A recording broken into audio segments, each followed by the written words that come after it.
नमस्कार। दृष्टिकोण के सभी मित्रों को मेरा सादर प्रणाम। परिस्थिति जीवन में कभी मनुष्य परिस्थितियां बनाता है तो कभी परिस्थितियां मनुष्य को बनाती है। जीवन में घटने वाली घटनाएं सुखद हैं या दुखद, यह केवल किसी परिस्थिति के वर्तमान स्वरूप को देखकर कहना कठिन है।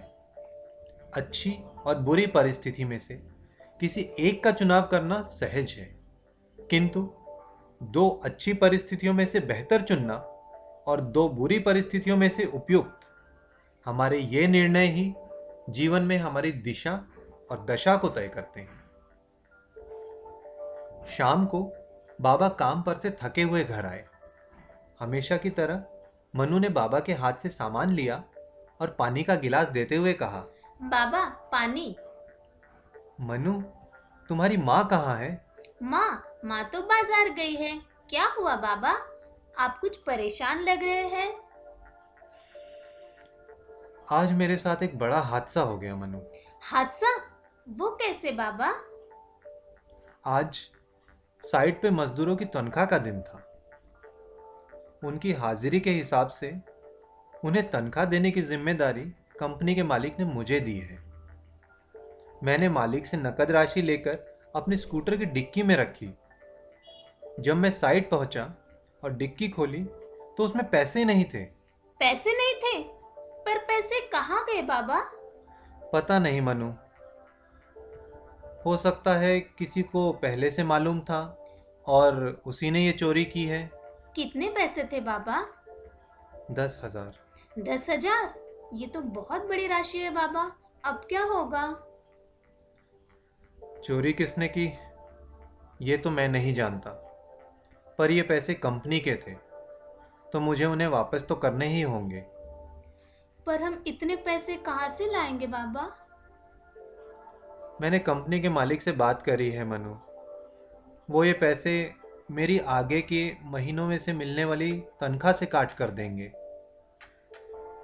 बाबा को इतना मायूस और निराश मनु ने पहले कभी नहीं देखा था। मनु को बाबा की तनख्वाह कितनी है ये तो नहीं पता था, किंतु बाबा के भावों को देखकर मनु को ये अनुमान हो गया था कि ये राशि उनकी कुछ महीनों की तनख्वाह के बराबर है। कहते हैं जब बेटा पिता के कंधों तक आने लगे तब समझ जाना चाहिए कि वो अब बड़ा हो गया है। वो अब पिता का बेटा भी है और मित्र भी। आकाश में उड़ते हवाई जहाज को देखकर एक दिन पायलट बनने का सपना देखने वाला मनु आज बस अपने पिता के साथ धरती पे चलना चाहता था, ताकि वो अपने पिता के कंधों पे रखी जिम्मेदारियों का बोझ हल्का कर सके। अपने बाबा को इतना असहाय देखकर मनु बहुत दुखी था। जब बड़े बच्चों के साथ अपने दुख साझा करने लगे तब बच्चों को समझ लेना चाहिए कि अब उनका जिम्मेदारियों को उठाने का समय आ गया है।